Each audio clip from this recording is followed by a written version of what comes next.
방금도 혼자 걸어가시네요. 몸도 굽으시고 발걸음도 무겁고 비가 오는데도 우산도 제대로 못 쓰고 저 모습이 바로 제 아버지셨습니다. 우리 아버지가 그날 문 앞에서 돌아서던 모습이요. 황금빛 노후입니다. 오늘은 우리 사회에서 점점 더 심각해지고 있는 노부모와 자녀 세대 간의 갈등, 그 중에서도 특히 며느리와 시부모님 사이의 갈등에 대해 이야기를 나누고자 합니다. 제가 직접 취재하고 기록한 한 가족의 이야기를 통해 우리 모두가 한 번쯤 깊이 생각해봐야 할 문제를 함께 들여다보려고 합니다. 오늘 이야기의 주인공은 30년간 동네 구멍가게를 운영하시며 자식 교육과 결혼까지 모든 걸 혼자 책임지신 65세 김성호 할아버지입니다. 아들 내외에게 선물한 아파트 때문에 벌어진 가슴 아픈 사연, 그리고 그 이후의 변화까지. 이 이야기는 어쩌면 우리 모두의 이야기일지도 모릅니다. 요즘 뉴스나 온라인 커뮤니티를 보면 노부모와 자녀 세대 간의 갈등 사례를 쉽게 접할 수 있습니다. 부모님이 너무 자주 찾아오신다. SNS에 올릴 집 사진 찍는데 방해된다. 자녀 양육에 지나치게 간섭하신다. 이런 이야기들이 쏟아져 나옵니다. 반대로 부모님들은 내가 해준 게 얼마나 많은데 이제는 나를 귀찮아한다. 더 이상 찾아가기가 미안하다라며 서운함을 토로하시죠. 특히 최근에는 SNS 인플루언서로 활동하는 며느리들의 고민 글도 자주 보입니다. 시부모님 방문 때문에 콘텐츠 제작이 힘들다. 집 꾸미기가 어렵다. 같은 게시물이 수만 건의 공감을 받고 있어요. 하지만 그 이면에는 평생을 자식을 위해 살아온 부모님들의 눈물, 어린 사연이 있다는 걸 우리는 너무 쉽게 잊고 있는 것은 아닐까요? 오늘 이야기는 단순히 며느리를 비난하거나 시부모를 일방적으로 두둔하려는 게 아닙니다. 서로를 이해하지 못한 채 등을 돌리고 마는 현실, 그리고 그 속에서 상처받는 우리 모두의 마음을 들여다보려 합니다. 그리고 무엇보다 이런 갈등을 현명하게 풀어나갈 수 있는 방법을 함께 찾아보려 합니다. 앞으로도 황금빛 노후 채널에서는 노년층이 겪는 다양한 문제들과 그 해결 방안을 함께 고민하고 이야기 나눌 예정입니다. 구독과 좋아요로 응원해 주시면 더 좋은 콘텐츠로 찾아뵙도록 하겠습니다. 지금부터 김성호 할아버지의 이야기를 시작하겠습니다. 1982년 25살의 청년 김성호 씨는 작은 구멍가게를 시작했습니다. 아내와 사별하고 홀로 남은 2살배기 아들을 키우기 위해서였죠. 동네 귀퉁이, 겨우 3평 남짓한 공간에서 시작된 그의 장사 인생은 그렇게 30년을 이어졌습니다. 아침 5시면 어김없이 가게 문을 열었어요. 새벽 신문부터 시작해서 우유, 달걀, 라면 하나하나 정성스레 진열하고 밤 11시가 되어서야 문을 닫았죠. 쉬는 날이라곤 명절 하루뿐이었습니다. 하지만 힘들다고 생각한 적은 없었어요. 가게를 찾아오는 단골 손님들이 제게는 또 다른 가족 같았으니까요. 성호 씨의 가게는 동네에서 소문난 구세주였습니다. 월급날이 멀었는데 쌀이 떨어진 집에는 외상으로 쌀을 주었고 아이들 학용품이 필요한 집에는 기다려 주었죠. 그런 그의 가게에는 늘 사람이 북적였습니다. 특히 학교 시간이면 아이들의 웃음소리로 가득했죠. 지금도 기억나요. 우리 민준이가 초등학교 다닐 때였어요. 하루는 친구들이랑 가게에 와서는 아이스크림을 사달라고 하더군요. 그때 민준이가 우리 아빠가 여기 주인이에요 라며 얼마나 자랑스러워 하던지 그날 저녁엔 아이들 모두에게 아이스크림을 하나씩 더 얹어줬죠. 하지만 세상은 빠르게 변했습니다. 동네에 대형마트가 들어서고 편의점 체인들이 늘어나면서 작은 구멍가게들은 하나둘 문을 닫아야 했습니다. 성호 씨의 가게만이 30년 넘게 버텨냈지만 나이가 들수록 체력은 따라주지 않았습니다. 아들이 대학을 졸업하고 좋은 회사에 취직했을 때, 그리고 결혼을 하고 제 손을 떠났을 때, 그때부터였을까요? 문득문득 허전함이 밀려오더라고요. 가게를 찾는 손님도 줄어들고 허리도 아프고 이제는 내려놓을 때가 되었다는 생각이 들었습니다. 2012년 성호 씨는 마침내 은퇴를 결심했습니다. 30년간 모은 돈과 가게를 정리해 마련한 돈으로 아들 내외에게 아파트를 선물하기로 한 것이죠. 당시 아들 민준 씨는 대기업 과장으로 승진했지만 치솟는 집값 때문에 내 집 마련의 꿈을 이루지 못하고 있었습니다. 아들이 결혼할 때 제대로 해주지 못했잖아요. 가게 하는 아버지라고 얼마나 창피했겠어요. 이제라도 제대로 된 선물을 해주고 싶었습니다. 그동안 고생한 며느리한테도 미안했고, 손주도 좋은 환경에서 키웠으면 했죠. 성호 씨는 강남과 가까운 신도시의 32평형 아파트를 골랐습니다. 며느리가 SNS에서 봤다며 한 번 언급했던 그 아파트였죠. 아들 내외에게 아파트 증여 서류를 건넬 때 성호 씨의 마음은 한없이 뿌듯했습니다. 처음에는 다들 좋아했어요. 아들은 아버지 평생 잊지 않겠습니다라고 했고, 며느리도 눈물을 글썽이며 고마워했죠. 손주는 할아버지가 우리 집 사줬다며 자랑을 했고요. 그때만 해도 저는 몰랐습니다. 이 선물이 우리 가족을 갈라놓게 될 거라는 걸. 그렇게 시작된 새로운 생활. 성호 씨는 이제 작은 월세 원룸에서 혼자 지내게 되었습니다. 하지만 괜찮았습니다. 주말이면 아들네 가족과 함께 식사도 하고 손주와 놀아줄 수 있다는 생각에 행복했으니까요. 하지만 그의 바람과 달리 현실은 조금씩 다른 방향으로 흘러가기 시작했습니다. 한국보건사회연구원의 최근 조사에 따르면 부모가 자녀에게 주택을 증여한 가족관계가 악화된 사례가 전체의 32%에 달한다고 합니다. 특히 시부모와 며느리 사이의 갈등이 두드러지는데, 그 이유로는 자주 방문하는 것에 대한 부담감이 가장 높은 비중을 차지했다고 하네요. 지금 돌이켜보면 그때 아파트를 선물한 게 잘한 걸까 하는 생각이 듭니다. 물론 자식을 위한 마음은 변함없지만 어쩌면 저는 그저 제 존재감을 보여주고 싶었던 건지도 모르겠어요.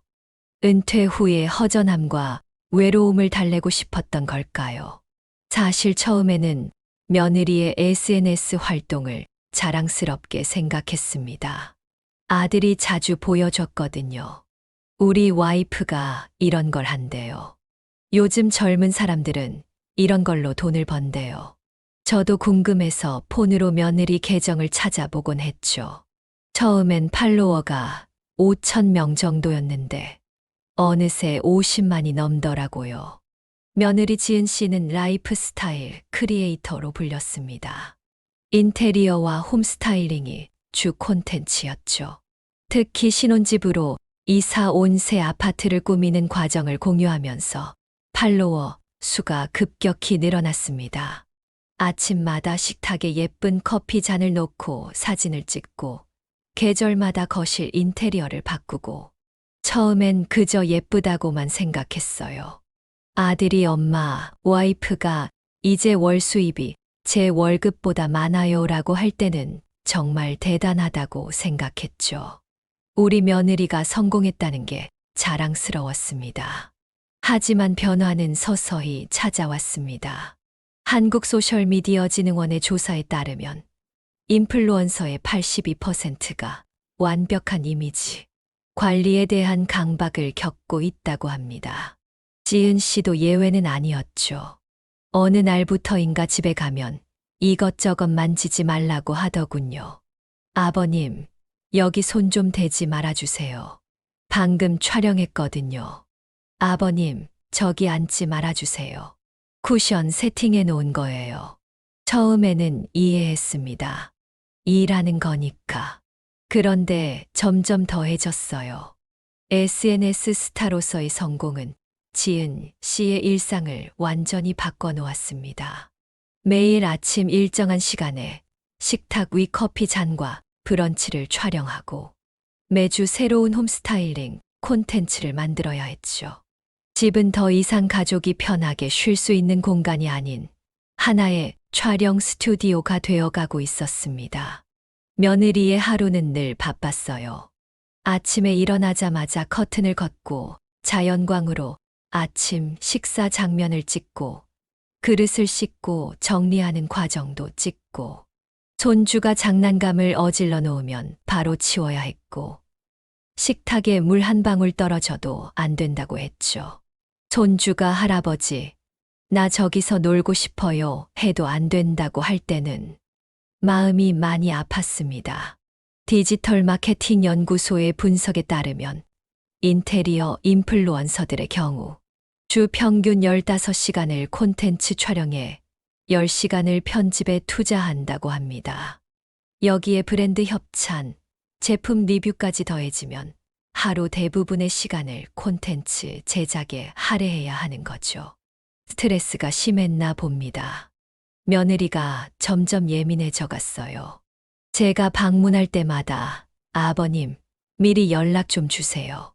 촬영 일정이 있어서 라는 말을 자주 하더군요. 나중에는 아예 이번 주는 새로운 협찬이 들어와서 집 전체를 새로 세팅해야 해요. 다음에 오세요. 라고 했죠.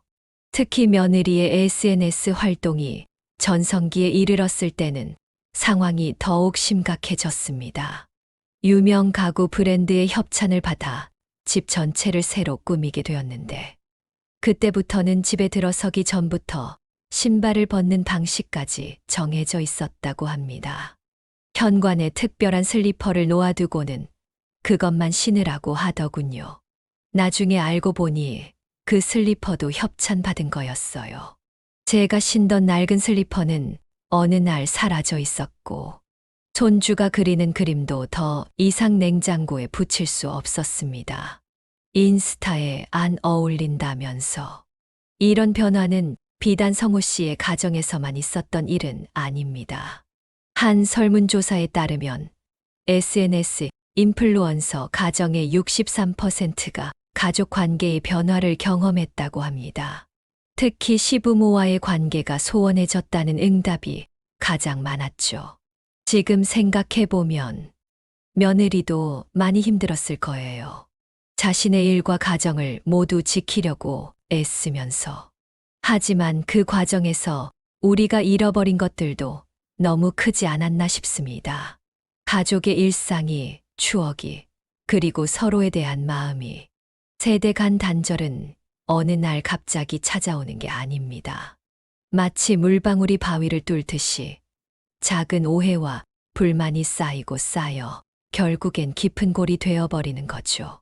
우리 가족의 이야기도 그랬습니다. 한국노인복지센터의 최근 연구 결과를 보면 부모 세대와 자녀, 세대 간의 갈등 원인 중 가장 큰 비중을 차지하는 것이 생활 방식의 차이라고 합니다.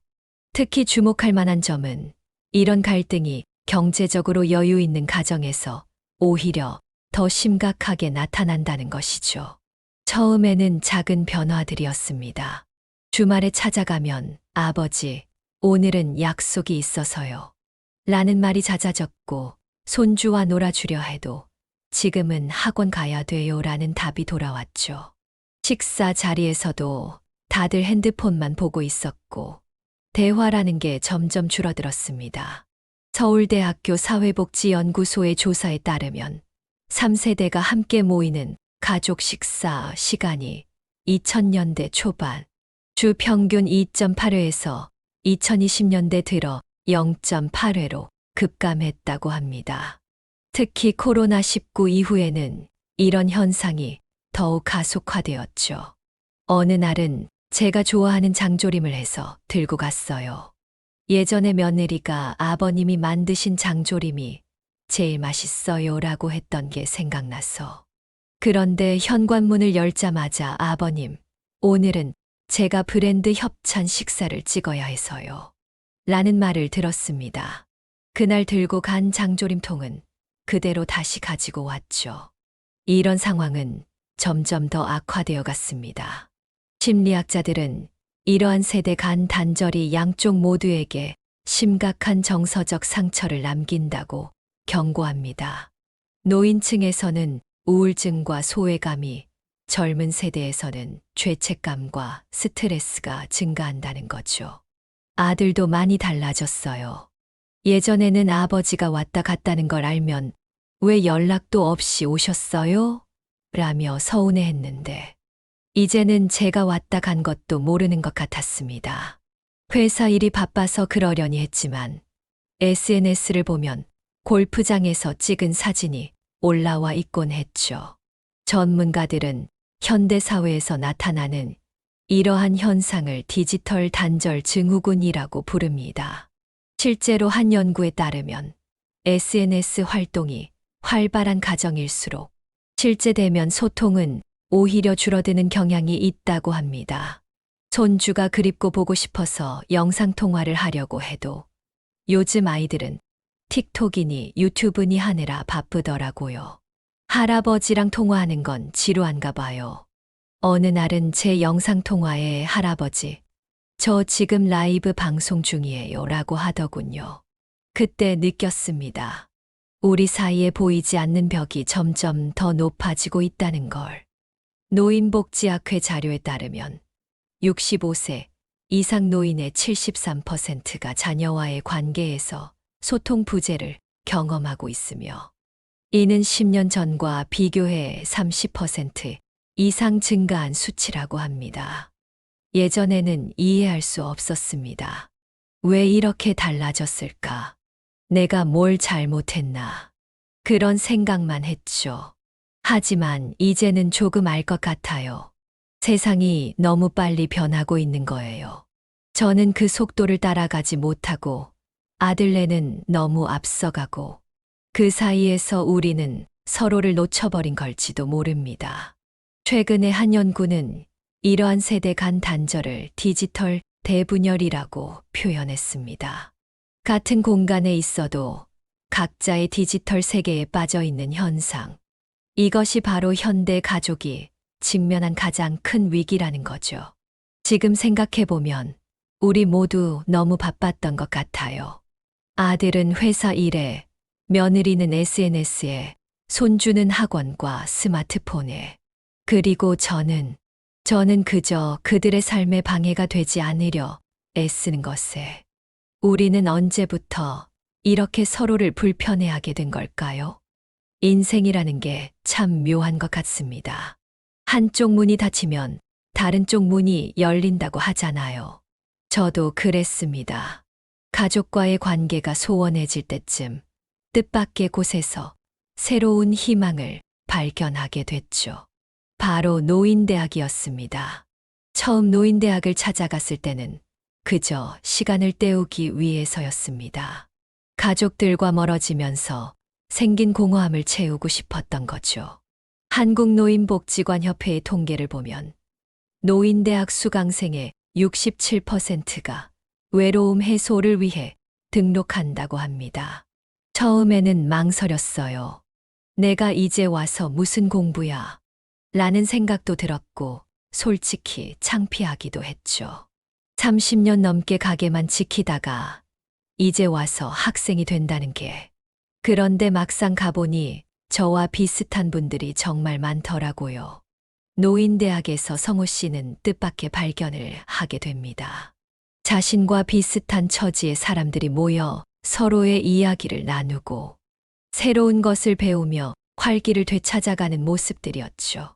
스마트폰 활용법을 배우는 수업이 있었어요. 처음에는 쑥스러웠지만 이걸 배우고 나니까 손주랑 좀 더 대화가 되더라고요. 예전에는 손주가 보여주는 유튜브나 틱톡을 이해하지 못했는데 이제는 저도 좋아요 버튼도 누를 수 있고 댓글도 달 수 있게 됐죠. 손주가 우리 할아버지 요즘 되게 힙해졌다고 하더라고요. 서울대학교 노년학연구소의 연구에 따르면 노인대학 수강생들의 삶의 만족도가 비수강생에 비해 평균 42% 높다고 합니다. 특히 디지털 교육을 받은 노인들의 경우 가족과의 소통이 개선되는 경우가 많다고 하네요. 수채화 수업도 들었어요.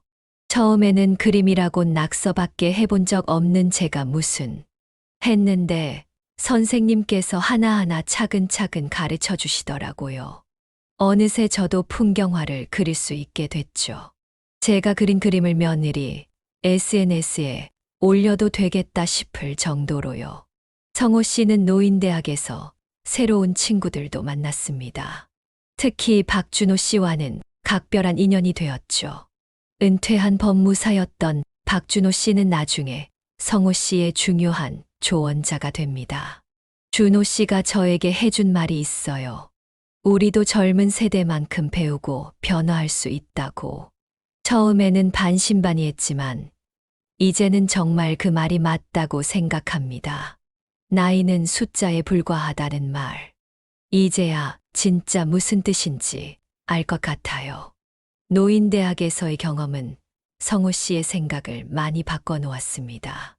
한국노인심리학회의 연구 결과를 보면 지속적인 학습 활동에 참여하는 노인들의 경우 우울증 발생률이 50% 이상 낮아진다고 합니다.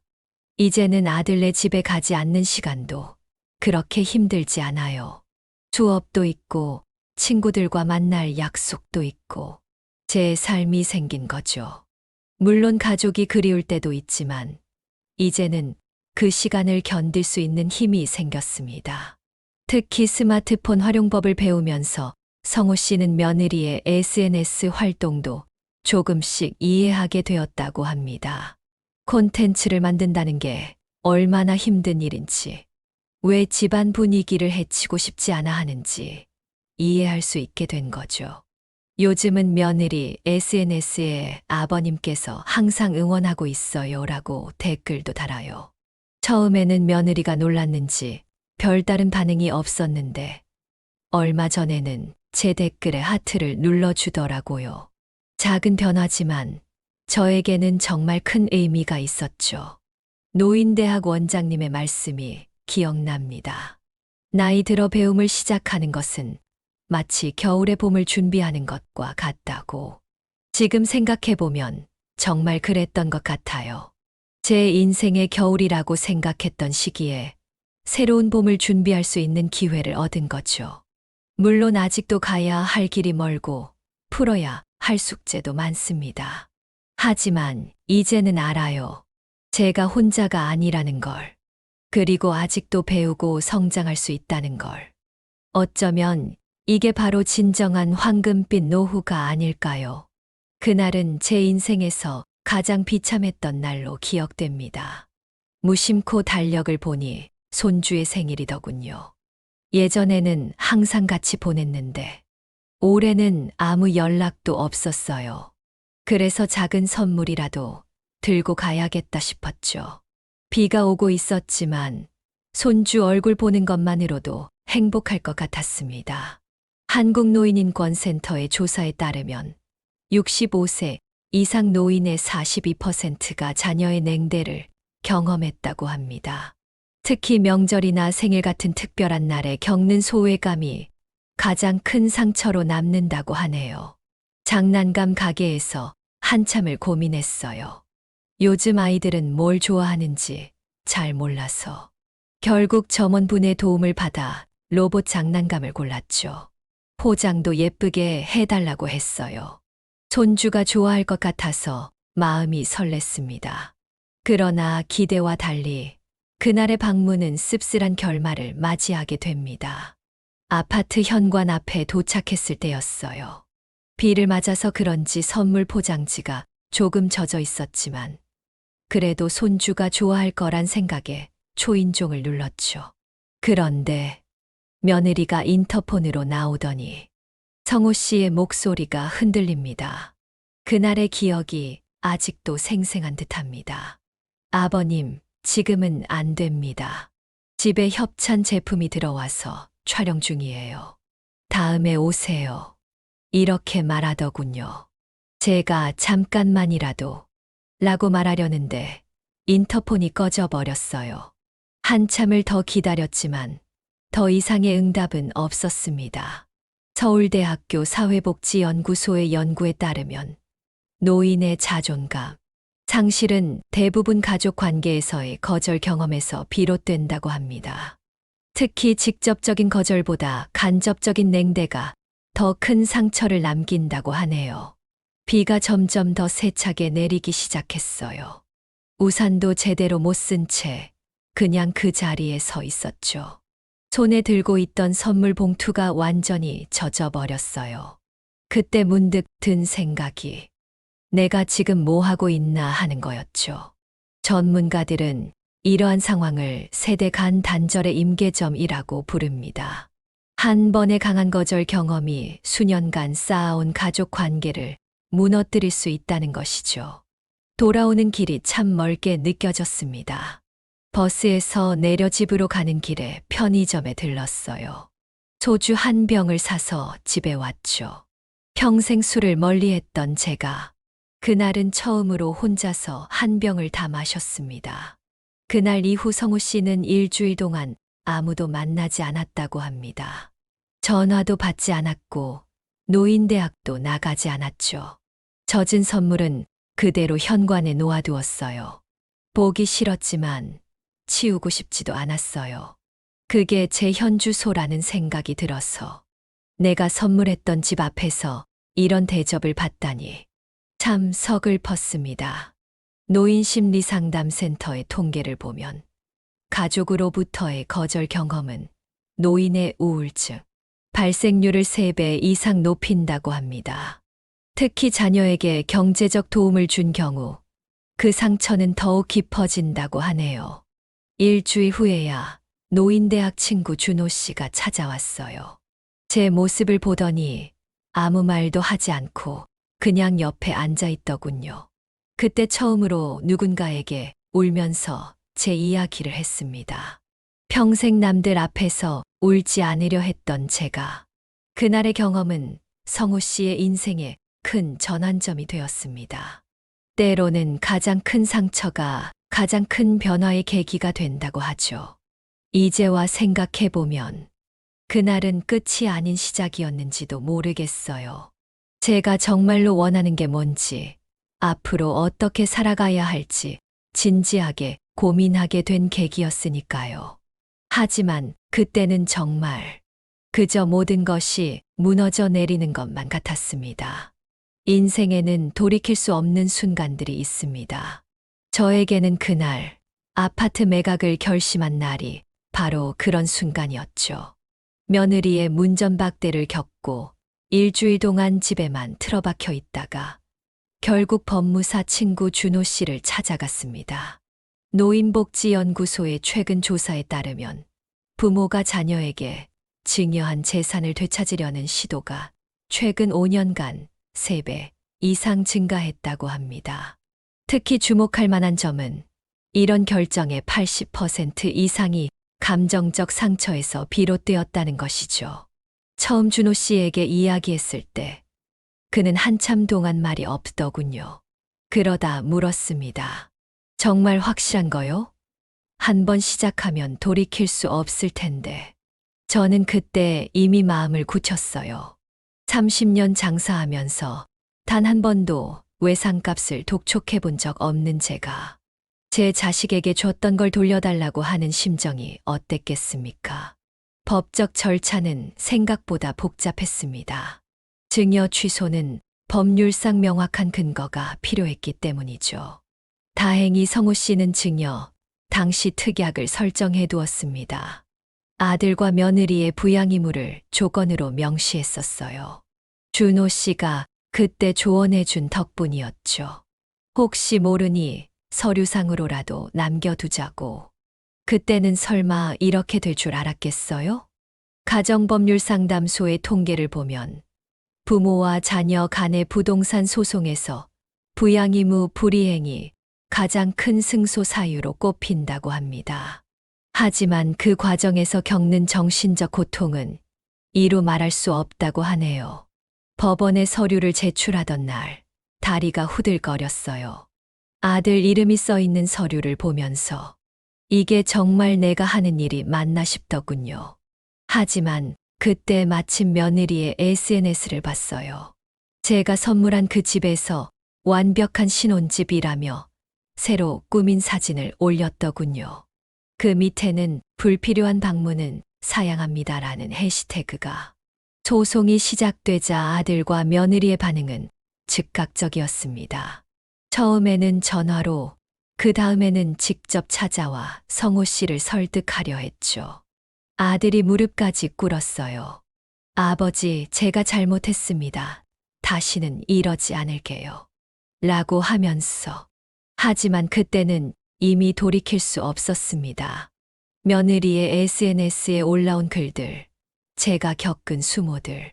그 모든 것이 제 마음을 돌처럼 굳게 만들어 버렸으니까요. 한국부동산법률연구소에 따르면 이런 가족 간 부동산 소송의 90%가 관계의 완전한 단절로 이어진다고 합니다. 돈과 재산을 둘러싼 갈등은 그만큼 치유하기 어려운 상처를 남기는 것이죠.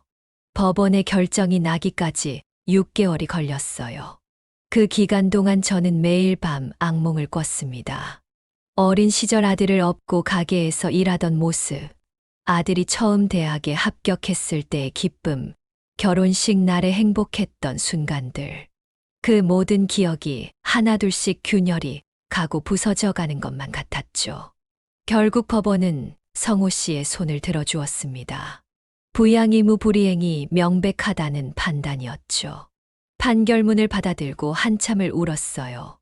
이겼다는 기쁨보다는 여기까지 와버렸다는 현실이 너무나 서글펐습니다. 제가 평생 모은 돈으로 산 집, 그리고 그 집에 살던 제 아들과 며느리, 손주. 이제는 정말 모든 게 끝이구나 하는 생각만 들더군요. 하지만 이것은 끝이 아닌 새로운 시작이었습니다. 아파트 매각 소송은 성호 씨의 삶에 큰 변화를 가져왔고 예상치 못한 방향으로 이야기는 계속 이어지게 됩니다. 때로는 극단적인 선택이 필요할 때가 있는 것 같아요. 관계를 완전히 끊어버리는 것만이 새로운 관계를 시작할 수 있는 방법일 때가. 비록 그 과정이 가슴 아프고 힘들지라도 어쩌면 그것이 우리 모두를 위한 길이었는지도 모르겠습니다. SNS라는 게 참 무서운 것 같아요. 한순간에 모든 것이 변할 수 있다는 걸 그때 처음 알았습니다. 며느리의 첫 게시물은 불효자의 탄생기라는 제목이었어요. 저를 돈만 아는 시아버지로 묘사하면서 젊은 부부의 꿈을 짓밟는 이기적인 노인이라고. 며느리의 SNS 폭로는 순식간에 퍼져나갔습니다. 한국소셜미디어연구소의 자료에 따르면 부정적인 콘텐츠가 긍정적인 콘텐츠보다 7배 이상 빠른 속도로 확산된다고 합니다. 댓글이 수천 개씩 달렸어요. 요즘 노인들은 왜 이러나? 자식 인생 망치는 시아버지, 독박 육아하면서 집까지 뺏으려는 극혐 시부모. 처음에는 그런 글들이 눈에 들어오지도 않았는데 시간이 지날수록 가슴이 무너져 내리더군요. 디지털 심리학 전문가들은 이러한 현상을 디지털 린치라고 부릅니다. 사실관계를 제대로 확인하지 않은 채 한쪽의 이야기만 듣고 판단하는 현상이죠. 며느리는 매일같이 새로운 글을 올렸어요. 제가 방문할 때마다 찍어둔 CCTV 영상까지 공개하면서 스토커 시아버지라고 했죠. 예전에 제가 가져다 준 장조림통을 들고 찍은 사진을 올리면서는 음식물 테러라는 말까지 썼어요. 이러한 온라인상의 갈등은 곧 현실의 위기로 이어졌습니다. 아들의 회사에까지 이 소식이 퍼져나갔고 며느리의 SNS 활동에 협찬하던 기업들도 하나둘씩 등을 돌리기 시작했죠. 아들에게 전화가 왔어요. 회사에서 눈치가 보여 사직서를 냈다고. 며느리는 팔로워가 급감하면서 우울증이 왔다고 하고, 손주는 학교에서 친구들이 할아버지 얘기로 놀린다고 학교도 안 가려고 한다고. 그제서야 깨달았습니다.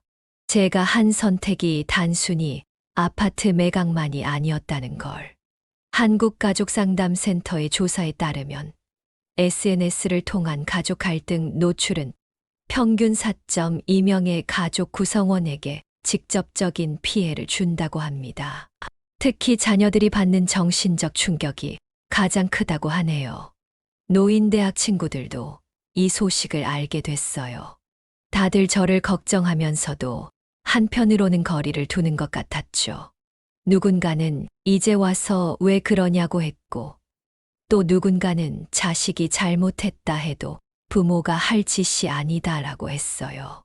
온라인상의 논란은 점점 더 커져갔습니다.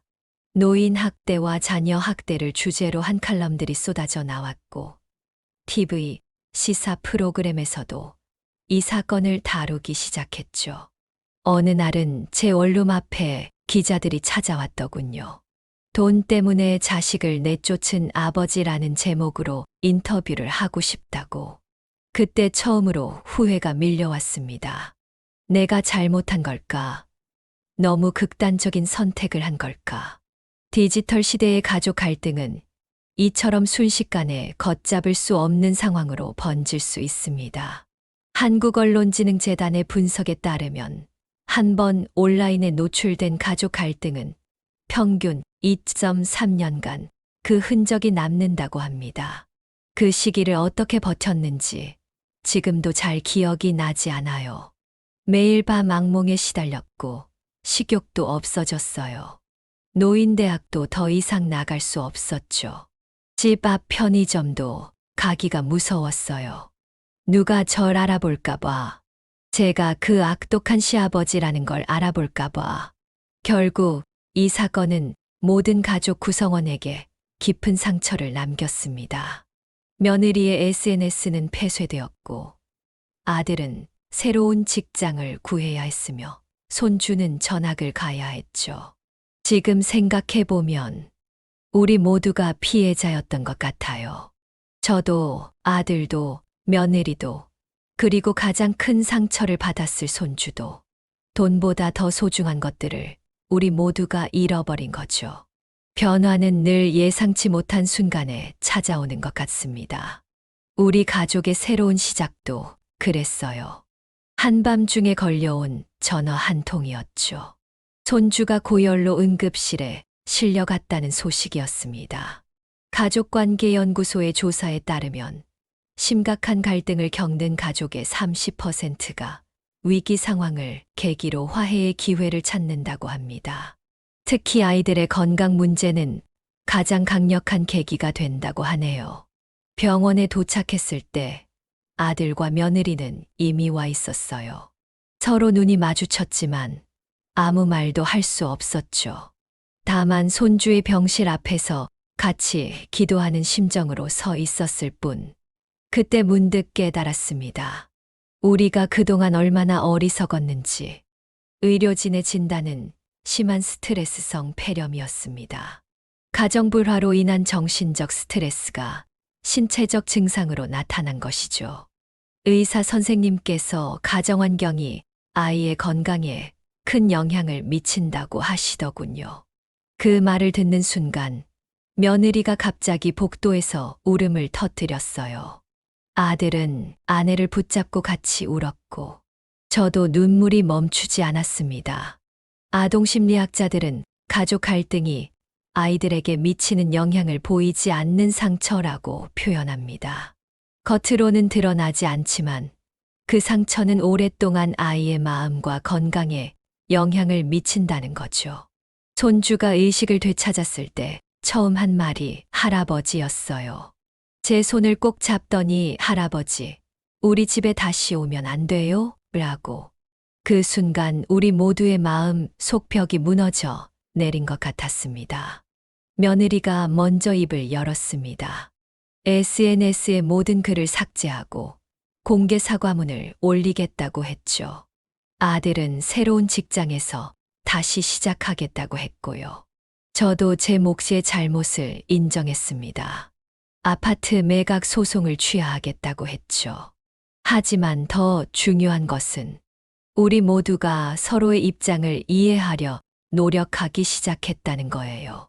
한국가족치료학회 연구에 따르면 진정한 가족 화해의 핵심은 상호 이해와 새로운 규칙의 수립이라고 합니다. 각자의 잘못을 인정하고 새로운 관계의 기준을 함께 만들어가는 것이죠. 이제는 매주 일요일마다 모여서 가족회의를 합니다. 서로의 생각을 나누고 불편한 점이 있으면 바로 이야기하기로 했어요. 며느리의 SNS 활동도 인정하되 가족의 사생활은 존중하기로 했죠. 제가 방문할 때는 미리 연락하고 며느리도 촬영이 있을 때는 미리 알려주기로 했고요.